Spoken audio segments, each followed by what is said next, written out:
Mr. Wheels on the mic, let the story unfold. Turn the volume up high, feel the city in gold. Every beat, every word, let it roll, let it roll. Mr. Wheels podcast, cruise along with your soul. From the streets where the lights paint the night so bright, to the dreams that we chase when we're out of sight. Every voice, every tale, every truth we reveal. Lock in, lean back, feel the rhythm and feel. Welcome to the Mr. Wheels podcast, yeah. Ride the beat, let the moment last so fast. Beat drums, hard thumps with the facts. Press play, we roll and never look back. Mr. Wheels, let it ride, let it ride. Hey. Conversations that move your mind. One beat, one thought at a time. Mr. Wheels podcast, hit rewind and press play again.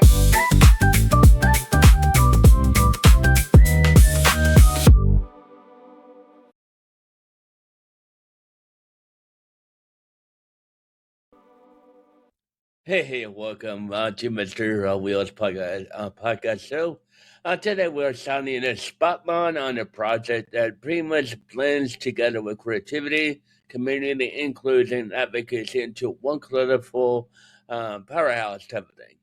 And today our guest is connected to Dislabeled Dolly Diva. It's a platform centered around empowering individuals through creativity, um, expression, and community support. And the website highlights and inclusion programs, local partnerships, and volunteer opportunities, and a mission rooted in helping people so they can feel seen, valued, and connected with other people. And as we continue today, we're going to be talking about the story behind the work and why creativity matters and what inclusion should actually look like in real life, but how communication, how to do better. Welcome. How you doing today, Damien? Hello, Ryan. Thank you for that stunning intro. My reputation precedes myself. I don't know if I'm going to be able to live up to that stunning intro. Thank you so much for having me. My name is Of Damien, course. and my fledgling website, still under construction, by the way, is Okay.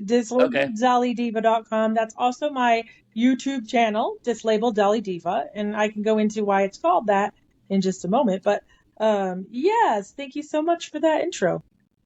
No problem. Okay, let's start with this.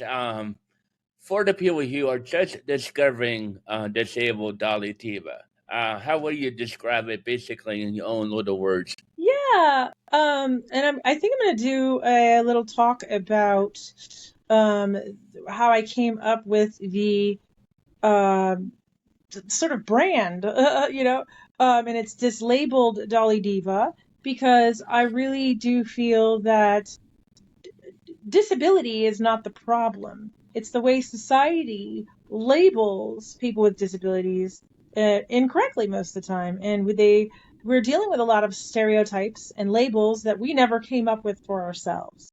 So that's why I say dislabeled. And also, I am actually, as a part of my art, I'm a visual artist, and I have been a visual artist since probably the age of 6. I've been exhibited all over Michigan and Tampa.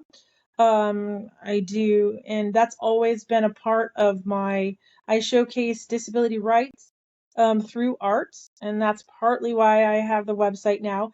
But the Dislabeled Dolly Diva moniker started because I thought of a YouTube channel where I showcase my Barbie art, and I use Barbie to talk about a larger conversation about inclusion, because as a toy line, Barbie really succeeds by leaps and bounds in showcasing positive representation of disability for children. I do know that there's a lot of controversy with Mattel when it comes to, plastics and overconsumption and the beauty standard and all of that. I'm not here for that discussion. That can be another day.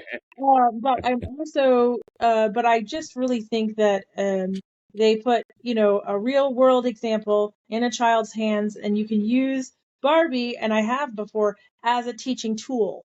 Not to mention that, I'm really into modern art and like 70s plastics and 60s antiques, and Barbie is a 60s antique. So I have um, an inclusive art channel on YouTube that's bleeding over into the website. That's the website is an extension of that brand. And I do arts education, disability rights education, and I do a lot of fun with Barbie animation and Barbie shorts. It's not really connected to disability all the time.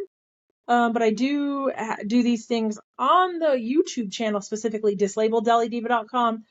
That I do these things called disability chats. If you've read my Facebook, I do long form chats in writing about the stupid fucked up things that I hope that I can swear on this No, it's podcast. okay. No, it's an The, adult thing once. the, That's okay. the No, stupid I mean, stuff to kind of go on what you're saying that is because I've been following you forever on yes. Facebook, and The I love your stupid ignorant disability things that chat, people say. chats.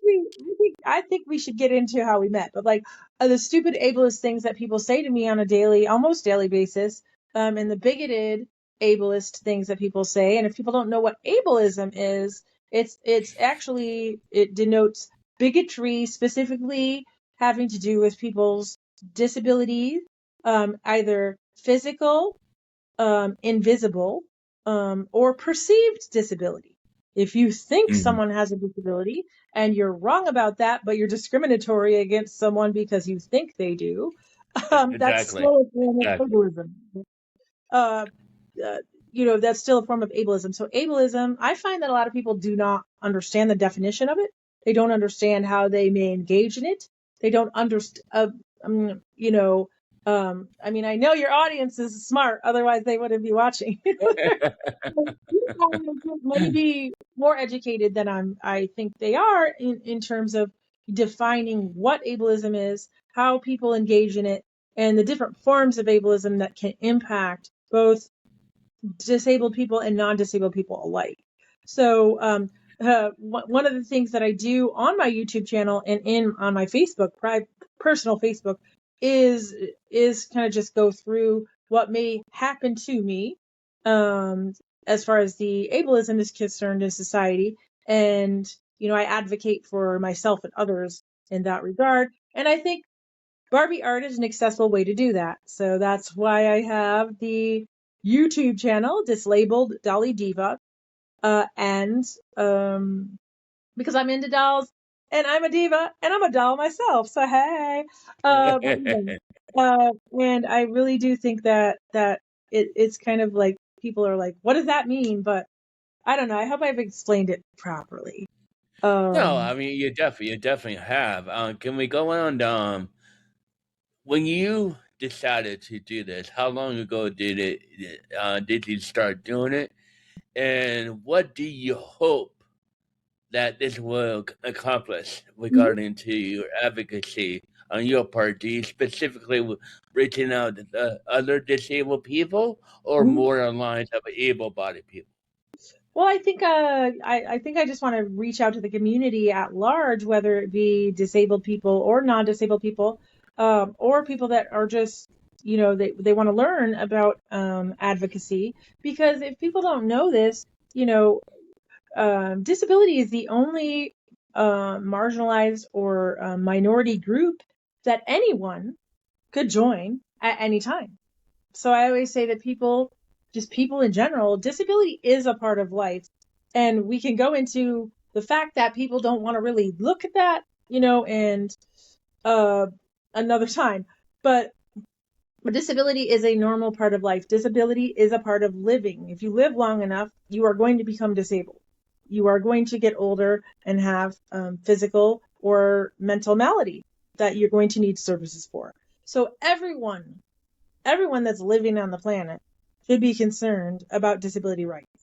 Whether you believe Oh in yeah, yeah, of advocacy or course. not, you You're basically one action away from being a part of another marginalized group. yes. If you're a male or female, you're black male or female or trans, for that matter. Hmm. Uh, all that Well, not where even it's the non-discriminated. not It's even the non-discriminatory. intersectionality of it all, where you could have multiple, multiple issues, as it were.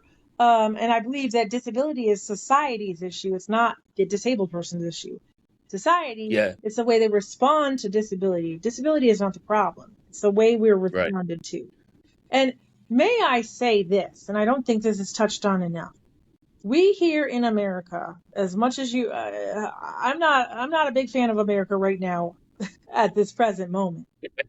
However, we here in America, it is not lost on me that disabled people in America have some of the most resource as far as disability laws and justice. We do have some of the greatest resources. I mean, there is actual laws on the book that protects us, and it's on the books that protect us. And it's not, a lot of times when the laws are passed, people like to give too much credit to legislators. They were passed based on grassroots effort by disabled people that were fighting for their very right to live in the community and not die in an institution. So they were fought and won in a lot of ways with some help by legislators. Um, these rights that we hold dear now were fought and won by the disabled community and their allies. And I just wanted to say that, I mean, at least in America, we have that ADA as much as reform as it needs. But even in England, a similar legislation wasn't even passed till years later, I believe in 95 or something like that.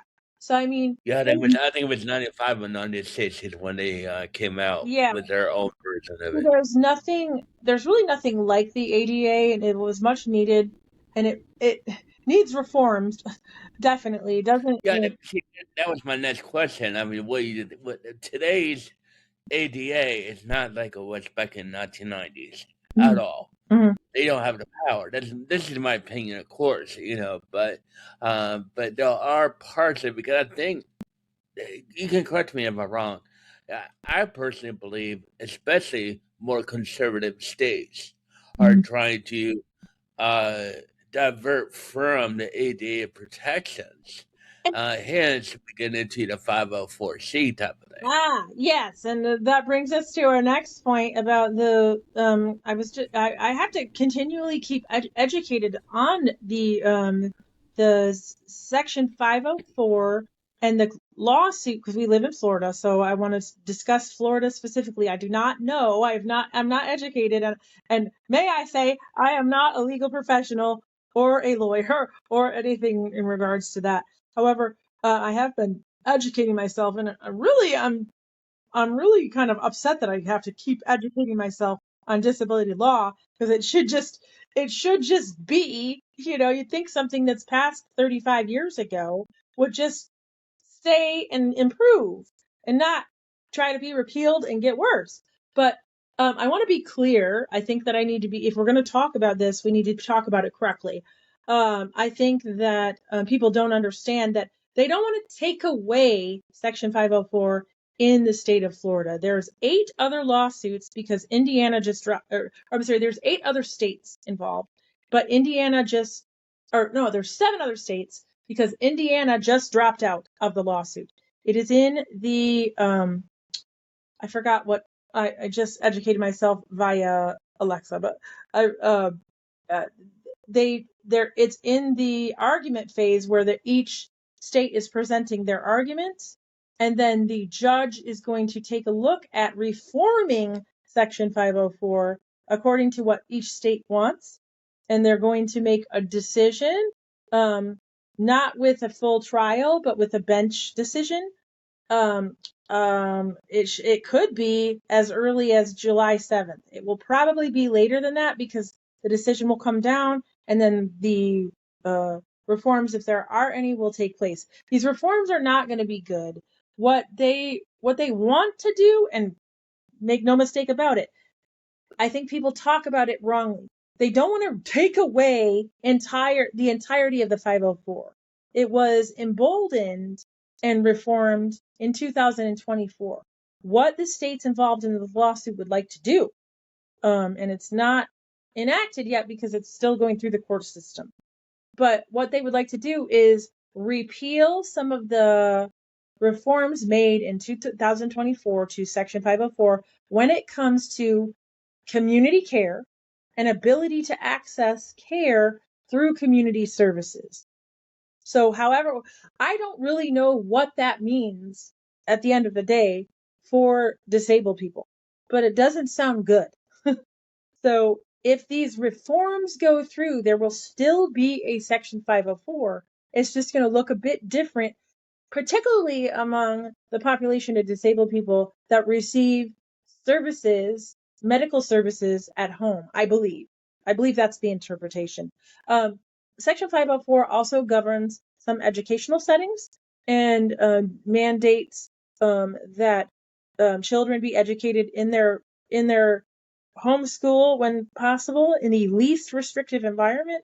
And I believe that these reforms that the Governor DeSantis wants to do would take back some of the reforms in 2024 that actually improved the bill and made it easier. And it's going to be harder for some children with disabilities to get educated. However, I want to say that, the community access to care does need to be reformed. And I think they're using that because I think that sometimes the group home model can be really problematic. There's a lot of abuses that happen in group homes, similar to what went on 100 years ago or 50 years ago in institutions that are so good. That is happening today to disabled people, and it's the dirty little secret of these corporations that run these group homes. So Yeah, I mean, I'm gonna kind of go off of that because, according to Disability Rights Education and Defense Fund, Florida is one of them, one of eight that's filed a lawsuit regarding to that. yeah, Indiana and South Dakota dropped out of the lawsuit, which is a good thing. good job, Uh, South Dakota. Hands yeah. off my 504. Hands off my 504. Yeah. Well, right now it's so now there's seven because those two dropped out. The other ones are here: Alaska, Florida, Yeah. Kansas, Louisiana, Missouri, um, Montana is still here, South Dakota, and Texas. Mhm. From what I've read on it, is regarding to of it's like okay. It's basically from what I read is that there was a burdensome to the state Yes. for them for protection regarding to an emergency event. And I don't disagree with that, but there are other ways to reform it. Okay, and in what way? Because the entire group home system is a flawed system because of the poverty wages that are paid to the group home workers, and many times the group home managers really don't make a living wage. This is about No. economic justice for low wage workers. It starts Yeah, there. it corresponds together. Yeah. That's correct. Because who suffers it is, the person with the least amount of power, a person that is cared for in a group home setting has the least amount of power in the United States. Really? So, there's a whole, and the fact that I think that the states that want to engage in this lawsuit are using the fact that their systems all over there are flawed. So they're saying, oh, well, they're really flawed, and they point to all these examples, but then they don't Mhm. understand that, they have to start at the beginning, which is increasing these wages for these workers. They are tasked with keeping people alive. And many times they don't have, they get a crash course in care. They get a crash course education in disability services, if they get anything. Yeah, There's a lot of exactly. I'm sure they only give you like a 5-hour there's window a lot of to know. ableism within the disability education space as well. Don't even get me into that, because another thing, I would say some of the institutionalized ableism that takes place is a lot of these states believe in the charity model of disability. Do you know what I mean when I say that? Oh, you can. Okay. The charity model of disability, and no shade to 50 years ago, but churches and volunteer organizations like Easter Seals, and frankly, took up the slack because was no government help for disabled people. So churches and charity organizations provided services to these people before any government regulation, before any government regulation was put into place, right? Before laws were put into place. So, really no shade to them, because back then that's all we had. And thank God Yeah, there was that's all we something. know. Yeah, Thank God there was exactly. something. But I think a lot of these states are antiquated in their thinking of the charity model of disability. The charity model of disability is a failure because the churches, even now, churches and nonprofit organizations are overburdened and overworked and underpaid. And so they do not end up getting the services um, that that they are needed to the community because they're just overworked. So that's Right, why right. the government in part stepped in part due to community action, and, our senators looking around and saying, like, our veterans um, coming back from Vietnam, they just fought for the country and they can't even get into a building. Like, Right, what the right, heck? exactly. So in Yeah, part, a I lot of think them turn out to be disabled after losing a limb yeah, or a leg or our a kind of government's stepping in and PTSD type of thing. there needs to be reforms, and we need to bolster the charity model of disability and help them, and that's part of the reasons why we have laws, because back then the charity model of disability was failing. But what I'm going to say is these lawmakers really do have this pie in the sky thinking that the charity model of disability will come to the rescue. I've talked to people who think that, and they'll just some service will come to the rescue and give you what you need, when that's just not the case. And really, they need some disability rights education. They need some real world education about how that failed. So therefore, we do need government oversight, and we have that. Hmm. But even the government oversight is failing because, um, Well, yeah. I'm gonna pick it back off of that because the main question I want to ask you is what are some of the barriers that you think that would prevent disabled people or other marginalized people from participating into advocacy for themselves? You know Oh, what I'm yeah. saying? Oh, I could touch That's on where I that go. all day That's the long. direction I kind of want to go. Yeah, I could touch on that Yeah. all day long. I want to give you a definition of internalized ableism. Hmm. It's because there is a stereotype and stigma, and you know, there has been stereotype and stigma about disability for hundreds of years.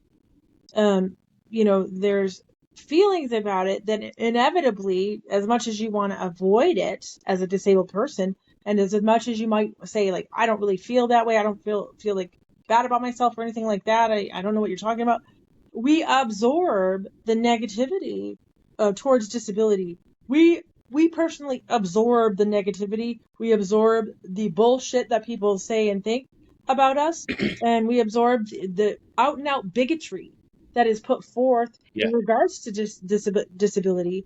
And we are tasked with taking it on the chin, and it's called emotional labor. Doing the emotional labor of everybody's stereotypes about disability when you are disabled takes a toll on you, and you can Yeah. internalize Yeah. those things, and they come out in ways that you would not expect. So, barrier to advocacy, you asked me a great question about barrier to self advocacy, is many times due to a lot of factors, but the main one that I've seen, The main one that I've felt myself is a level of internalized ableism. And it's Right. up to all of us in the disability community to kind of call that out, as uncomfortable as it is. And, Oh, yeah, you it's know, definitely very uncomfortable for sure, because because if I you remember a don't couple times know, when I was stepped up for I mean, myself. It was very I've run difficult to do. into people that are disabled that don't even know that they're a protected class of citizen under the law. Hmm. And, or let me just put the caveat on that because I'm not a lawyer. You may be a protected class of citizen if you have a qualified disability under the Americans with Disabilities Act. Let me just put that, and you may be Well, I disabled, mean, but, would you build that trust again for those who have been excluded? That's the thing. I think a lot of disabled people how I do spoke we with. start including people that, you know, and part of it too is if you've never been given resources, sometimes when somebody suddenly gives you resources, you don't know what to do. You don't know what to do. You don't know how to. I think now more than ever, it's easier to get resources for yourself. In your home. But as far as no, it's easier to investigate resources. It's not necessarily easier to obtain them. Investigating them and obtaining them are two different things. But Right. as far as access to information, it's really great. And I'm going to open a can of worms here, but AI is going to reform the disability community like we're never going to Oh, we've never 100%. I seen. agree. And I know it's Well, not so hopeful. Can I go off of that? Yeah. Because I've heard arguments saying that it would destroy environmental aspects Yes. of the land, the And water, that's and not that lost on kind me. of data Absolutely stuff. not lost on me. I think two things can be true at the same time. Hmm. I think the one of the reasons it's scaring able-bodied people is because, listen, there's going to be a rise of autonomy and independence for disabled people like able-bodied people have never seen. Can you Hmm. imagine the first time that you see a blind person or a low vision person getting out of a car that's been self-driven and they can go to a restaurant by themselves for the first time because they have a robot attendant? I mean, my God, we are going to be alive to see this. And I'm Well, rooting. see, that's the thing because I believe AI can be a very, very positive in our community. And I Mhm. make that argument for a lot of people, especially for those who are environmentalists. Yeah. Um, Oh, definitely. I think that there needs to be environmental reform and protections. yeah, And yeah, may I say, I'm kind of investigating this because I am pro AI for disability yeah, resources. And I've gotten into arguments with my friends who are artists. I'm a visual artist that's been making my own work since age 6. So I understand what it's going to do to the art world, and it's not exactly a positive, right? But yeah. here's what it is: these my friends that I've gotten into an argument with about it, they don't understand that in order to develop it in one way, um, which is assistance for disabled people. If you're going to have a robot in your home, like if that's going to replace a human that might drop you or steal from you or just leave you in the bed, then that robot has to be trained with empathy models. They're literally Hmm. training AI assistants, robots, right now with art. So the piece of it that has to be developed in order for the technology to get it where we want it to go to assist disabled people so we can have a measure of autonomy that we've never had before. Some In some cases, art has to be a little bit of a sacrificial lamb. And I say that as an artist, and I don't know what's going to happen. And but Hmm. because they are actually using art to train robots so they can have built-in empathy, which is a good thing. Because if I have a robot in my house, I don't want it to try and kill me. No, I mean, yeah, I mean, see, the thing is, robots are can be very much of an essential thing for a lot of disabled people. But Yeah. for one, I think it'd be good for the companion aspect of it, and you have a communication, talk to somebody, Yeah. and without judgment. I think that's where that connection for the disabled community is missing. Yeah, and I think a lot of able-bodied people don't understand what it's like to be uh because I'm an ambulatory wheelchair user, and it's blowing my mind even for me because I'm transitioning into a wheelchair for the first time in my life, and I have a loss of independence and autonomy there. I don't think the people that think all AI is bad and should just never come to us have ever had a situation where they've had a lack of autonomy. They've had a lack of agency. And if you've lived your life with no agency, and no autonomy, and suddenly there's a tool that you can just plug in and use to gain access to autonomy and agency for the first time in your life in a way that's never been um it's never you've never had that. um I'm absolutely 100% here for it, and I think the people that are not here for that, they don't understand it, and they're scared, and rightly so. I think there should be checks and balances on the development of AI and how we do Yeah, them. 100%. Yeah, Um, but, and also, when we talk about disability rights, we are including disability justice, which in part includes our friends and neighbors that don't look like us. So, the portion to where they are putting these data centers in low income areas and yeah, is a form, as as I see it, it's a form of environmental racism. So yeah, although it's going to go ahead and it may benefit portions of the disabled community to have robots available, to have AI available to just do voice commands and whatever, and then have some of these menial tasks that they have to pay somebody $9 an hour from an agency to come and do at their house. You're not going to have that as a worry anymore. Um, the environmental impact of these data centers and where they choose to put them is not lost on me. But I think yeah, that yeah. can also be addressed. And in some And respects, you're correct because two things could be right, wrong at the same time, right and wrong at the same time, and I yeah, totally agree with that. Kind of piggyback off that, which is like for a disabled people, a disabled person as a everyday person who is part time able, uh, inventory and one is a full time wheelchair.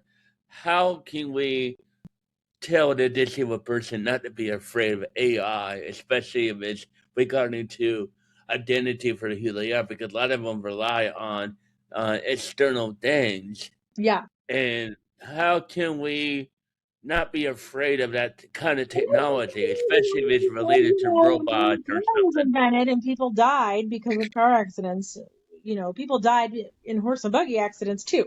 Let's, but but when the car was invented and people died because there was no seatbelts in the cars, and with every implementation of technology comes something bad that happens because of that implementation. It doesn't Yeah. necessarily mean that you stop the implementation of it. It needs to be reformed, and there needs to be checks and balances. I don't Mm. know what that's going to look like. I'm not, I'm smart, but I'm not that smart. People fear what they don't understand. I think, we're just having a larger discussion, and that speaks to ableism in society. People fear what they don't understand, and able and disabled people are no exception. They're in fear of what they don't understand, and some of them are very comfortable with their life and their aides that come over their house and help them, and they think that that's going to go away. I think how we combat that sort of is a gradual introduction, and if you want to use a robot in place of an aide, you can. If you want to employ Yeah, somebody, you can. yeah. I think that both can coexist for sure between the Yeah. two of them. And I You think know, if they want to prefer an individual, real human, they can do that as I well. bring up this analogy all the time when people are like, oh, so freaked out about it. I'm like, okay, so when you went from records to CDs, were you freaked out about it and you, or CDs, were you freaked out about it and you were like mad that the tapes were going to disappear, uh, and records were going to disappear, and it's an art form and you don't know why that people want to use these newfangled things called CDs. So that's like saying, okay, our records, our records disappeared? No. Our No. tapes disappeared? No. In fact, there's entire record labels devoted to Yeah. music too. Still, Yeah. maybe it's just because we're Exactly. old, but you Exactly. know what I'm saying? And there's still record stores, and there's still analog media, so it doesn't go away. So just because you're developing one area doesn't mean the other area is not going to be around. It's just going to look a little different. Yeah. Well, I kind of want to go back to the local aspect of you. According to your website, you're talking about partnership, part, partnership up Yeah, with local different community. organizations and collaborating. Yes, and let me just tell you that this website is under construction. Eventually, that portion of my website is going to have a list of community advocacy groups that I want to partner with and resources that I want to partner with for the disability community. And the website itself is going to showcase some of my art, some of my doll art, my YouTube channel, and actually I have another whole um situation. I'm a jack of all trades, and some would say a master of none. I'm also a Renaissance woman. I dip my toe into a lot of things. I also want to use the website to showcase my art from craft fairs, and I have taught art classes to disabled um, children before. So I kind of want to get back. I kind of got away from that in COVID, obviously. That I used to do that for an organization a couple times called Pyramid, and COVID just gutted that whole situation, Oh obviously. wow! Yeah. So I want to get back into potentially doing art classes. I don't have an art degree or anything. I've just been an artist for a lot of years, and I've done art shows in the Tampa Bay region and Michigan. Been in Tampa for the last 14 years and Michigan for 14 years before that. And I've been an Hmm. active artist in all of those communities. So, most definitely, I would like to eventually have it showcase my art and craft fair, what I do at art fairs, or what I did at art fairs when they would, like I said, COVID kind of put the kibosh on that, is demonstrated water marbling. It's some of the oldest form of printmaking, called, in a lot of different cultures engage in it in different ways. So I would live demonstrate that. And I definitely want to advocate for assisted art making for people with disabilities. That is a thing. Okay. And Like, how would that look? and AI can assist with that. Well, I mean, it can look two different ways. It can be completely electronic, and AI, the disabled person tells the AI model what to do, and they spit it out, and then they can produce it. I mean, we live in unprecedented times. You can do that right now, And I think for the artist community, they're a little bit ableist. Well, they're a lot ableist. Don't even get me Oh started yeah. on that. A lot of arts venues are not accessible because they're in old buildings. Hmm. And I mean, you and I have a story time about how we went to a huge arts event at USF, and I remember that day. a I lot of the remember that. spaces were not accessible to you at all. And they kind of looked at you like, oh my God. Like they want credit for their intention. 35 years after the ADA, and like on a university campus, I'm sorry. If I can't get into your art show, I don't really care. Like, fuck your art show. Yeah. Well, like, Yeah. fuck your, but, but I think, AI will bring AI will bring a level of accessibility as far as assisted art making, goes, at a level we have never seen. Whether that's going to improve the quality of the art being made, I don't know. I mean, that's debatable. Another way, and this is what happened when I volunteered at Pyramid. Another way that you can have assisted art making is you can have a disabled artist in a real life setting being physically assisted by an artist apprentice, basically. And they tell them, what to do or how to do it. Also, you could possibly, and I've seen this done, you could possibly use adaptive tools for painting. And like if you don't have dexterity in your hands, you can use adaptive paintbrushes. I have a Hmm. friend, Renita McGuire, that paints with her mouth. you know so there are ways to adapt the art making process to a disability. Hmm. And it just So, requires a little ingenuity to do so. But we're covering uh, a lot of topics, so I hope that you can pay attention. well, I mean, it's definitely a broad overview of what you're doing, what you're talking about, for sure. Okay, this is a good one, and this is something that I think I struggle with it as well. Really? What would you say to an organization that wants to be more inclusive and does not know where to start? That's a perfect question, because let me tell you, part of Dislabeled Dolly Diva and the birth of it is for I don't think you know this part of my life because it was in Michigan. I used to do assessments for businesses that knew that they were sort of failing in accessibility, and wanted a functional assessment, a real world functional assessment of their existing structure, and to see how they could make reforms to it, aftermarket reforms that didn't require construction, to make their Right, building more accessible, either right. with, their written materials or their actual structure. So I used to go around Grand Rapids and do assessment of these buildings.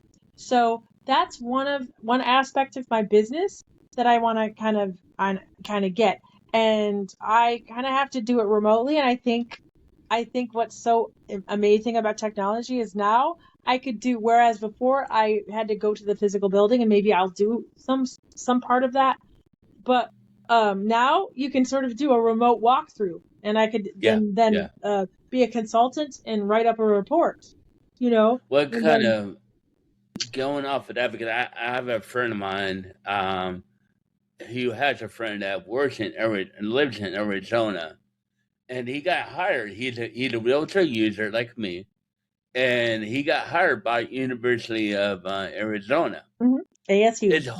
His whole job is to go and check everything out and make sure it's accessible.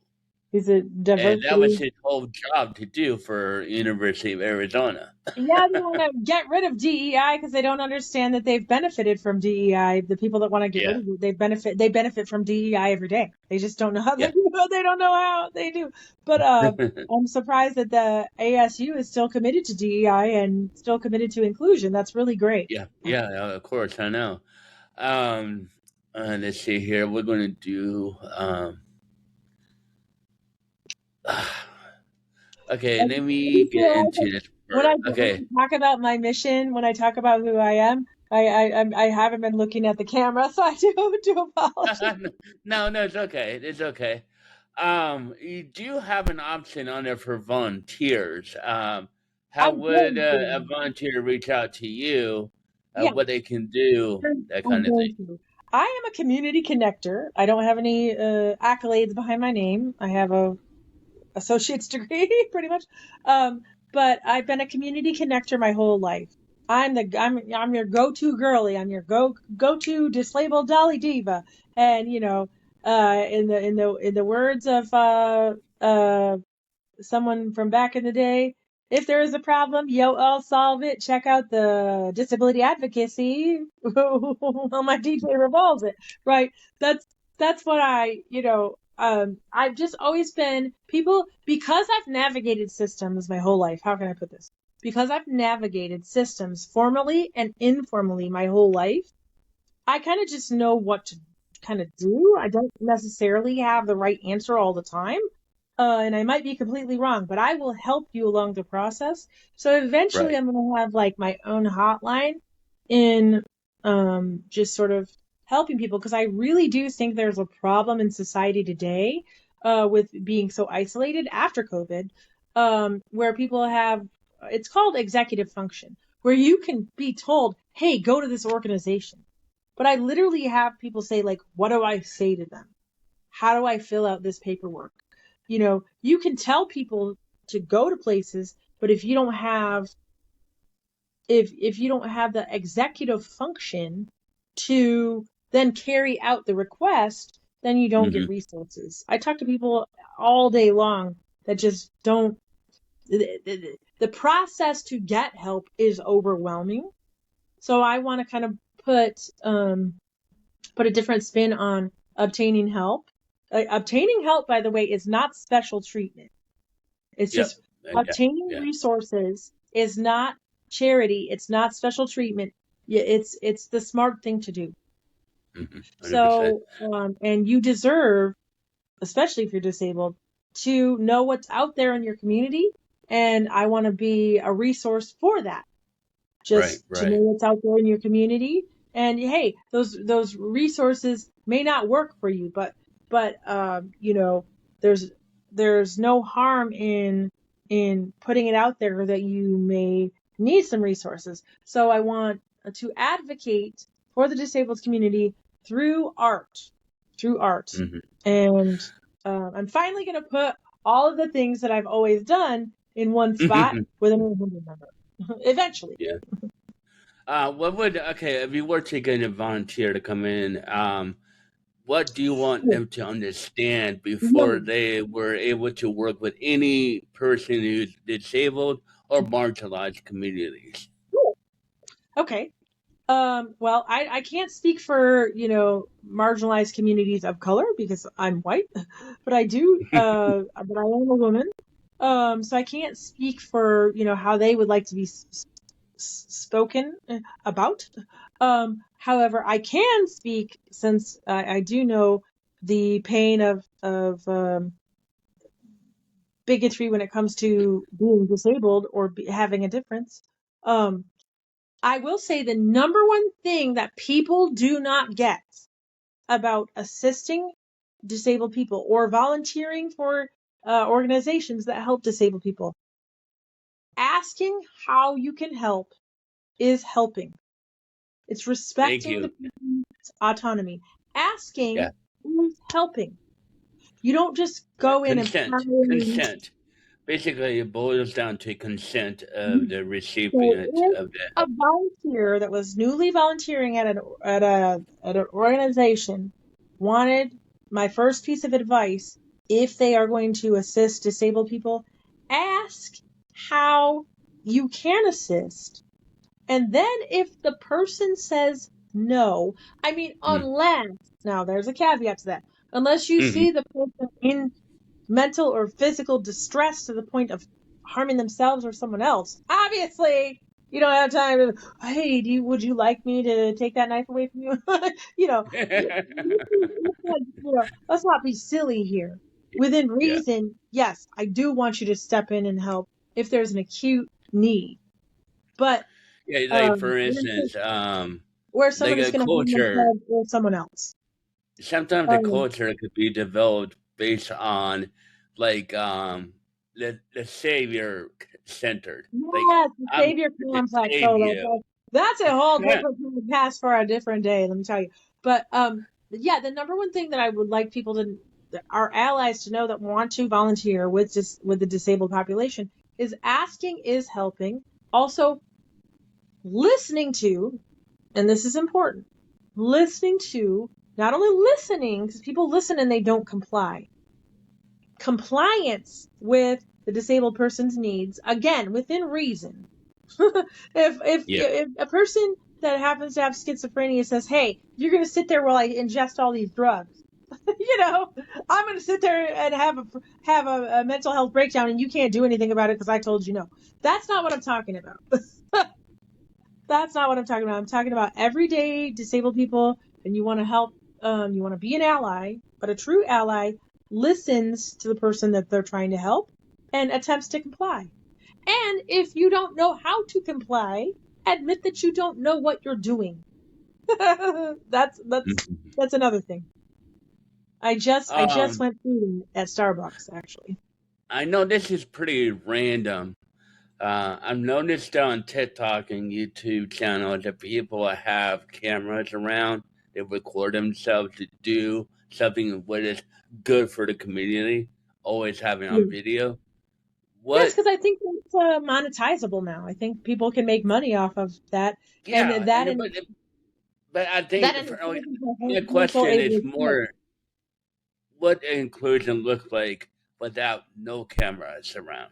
What does it look like? Maybe 1995. I don't know. I don't know. And what can I go back to something that I've thought about recently? Yeah. Go It's ahead. Go ahead. Yeah. that I thought about this recently because I do have a background in working in disability rights. So I feel like in my small town, in some ways, when educational reforms were made, it's kind of like this school wanted to know how those educational reforms would, what those educational reforms would look like, and how they could help my mother achieve them because they never had to before. So Right. because it was the Wild West of advocacy, the school more so kind of did what we wanted in a way. Now, they didn't even want, that being said, they didn't even want me in the building. So, what do I know? They probably didn't want me there. And it took a special education teacher to champion me and say, hey, she doesn't really belong in this special education environment. Let's try to mainstream her, and then there was all kinds of fights there. But I also reflect and understand that, like, I was on one of the first disabled kids in my district, and these reforms were coming down the pike. And they knew that they were on the cutting edge of disability reforms for public education. They knew they were. So my small school district sort of kind of wanted to know what was going on, and we were sort of like their litmus test. So Mhm. in some respects, and I will say in some, I may have had it easier than people have today in Right. when it comes to educational needs, because simply because the administrators wanted to know what my mom had to say and wanted to know how they could implement the 504 legislation, so to speak, or at least that's the impression that I've been left with, because now I feel like and this is just me, this is my opinion, right? That now I feel like because the schools kind of know the law, they try to get around the law. Whereas Yeah. before, they didn't know the law, so they didn't know what they didn't have to do, so they kind of did try to do everything. Did you find that too? Did you find that? I mean, two things can be true. I was horribly discriminated against in the school system as well. Yeah. Of course. Yeah, they put me in like a special class because I'm physically handicapped. Even though mentally I'm right there. Yeah. I would be on the That's in a an regular example of class. institutional ableism negatively impacting you. Yeah. I kind of want to. We kind of towards the end of the interview right now, but there are a couple of questions I want to kind of throw out there for you. Um, no, the main. This is probably the best question that I came up with. What is one myth about disability and creativity or inclusion that you want to break? One myth, Yeah, that if you're a disabled artist, yeah, that you don't have a seat at the table. There is a seat at the table. Sometimes you have to make one. Sometimes you have to force a seat at the table, and you shouldn't apologize for that. 100%. Um, 100%. because I really don't think arts spaces have been physically accessible for a long time, and there's a lot of reasons for that. But you do have a right to your own space in an arts community as a disabled person. And Mm. in closing, I want to say, I'll give you the link, but part of the reason why you did this podcast and we didn't even talk about it was that I am participating in a online disability awareness art show. All right. Amen. And Yeah, talk about that, more about that. yes, I just got hooked up with the guy on Instagram, and it's his Instagram is, I believe, DIY abled. And he has had this online cyber art show of cyber. I'm dating myself. For the last 4 years as a way to include disabled artists in the artistic community. Hmm. So I just uploaded a bunch of my work, and I'm going to a meeting like about how it's going to go down on the 14th of June. I'm going to a Zoom meeting about the organization of it. And Right. Right. then I believe, I'm not sure, but I believe it's going to be sometime in August. So where you can go to a specific website and see a bunch of disabled artists' work. Right. So you That's do cool. have a That's seat at the table when it comes to the arts community. And sometimes you have to make a seat, like hold an accessible art show. you know? yeah. Okay, this could be on the last one here. What kind of support do you need from the community right now? What kind of support do you want? Do you? Um, that's such a lofty question. There's so many places to go. In regards to that, right now in the city of Tampa, I do believe the city of Tampa violates Title II of the ADA, which gives me as a disabled person the access to the public right of way.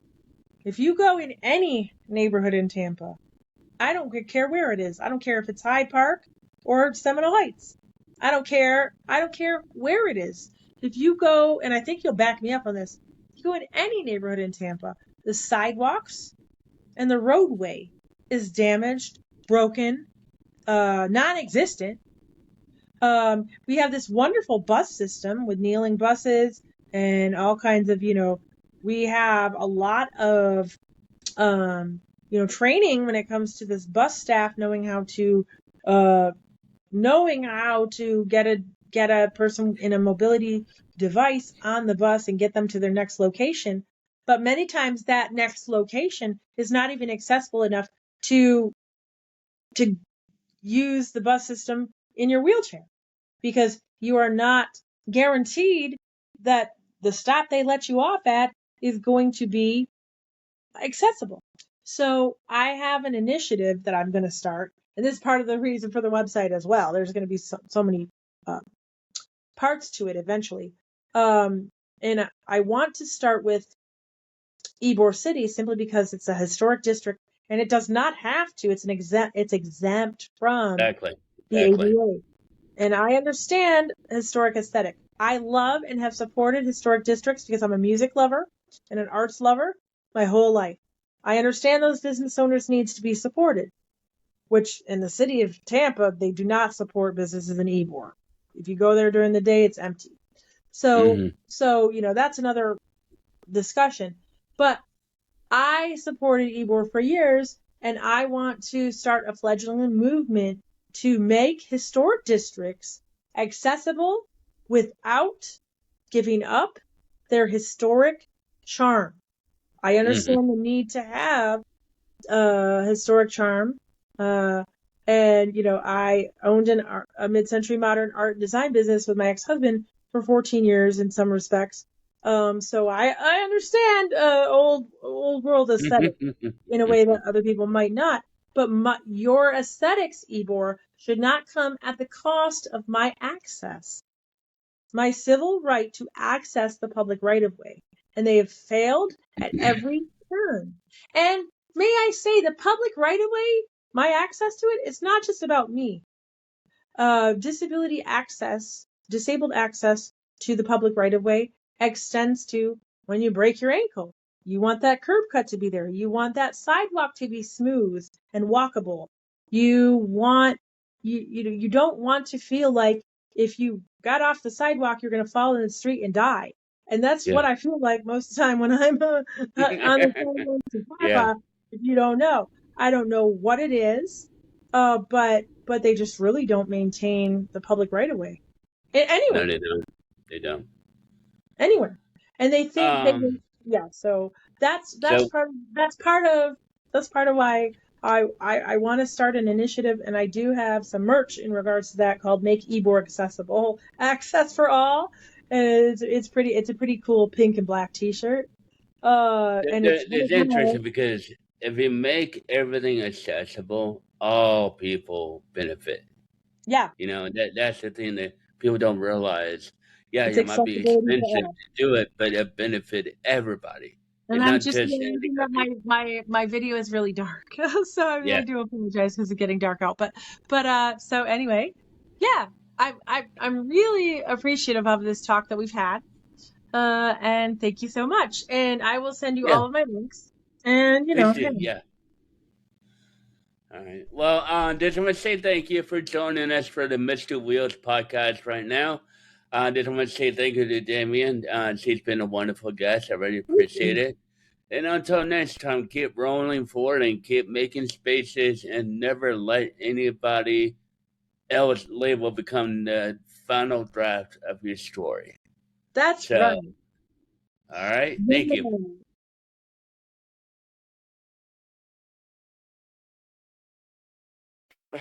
Mr. Wheels on the mic, let the story unfold. Turn the volume up high, feel the city in gold. Every beat, every word, let it roll, let it roll. Mr. Wheels podcast, cruise along with your soul. From the streets where the lights paint the night so bright, to the dreams that we chase when we're out of sight. Every voice, every tale, every truth we reveal. Lock in, lean back, feel the rhythm and feel. Welcome to the Mr. Wheels podcast, yeah. Ride the beat, let the moment last so fast. Beat drums, heart thumps with the facts. Press play, we roll and never look back. Mr. Wheels, let it ride, let it ride. Hey. Conversations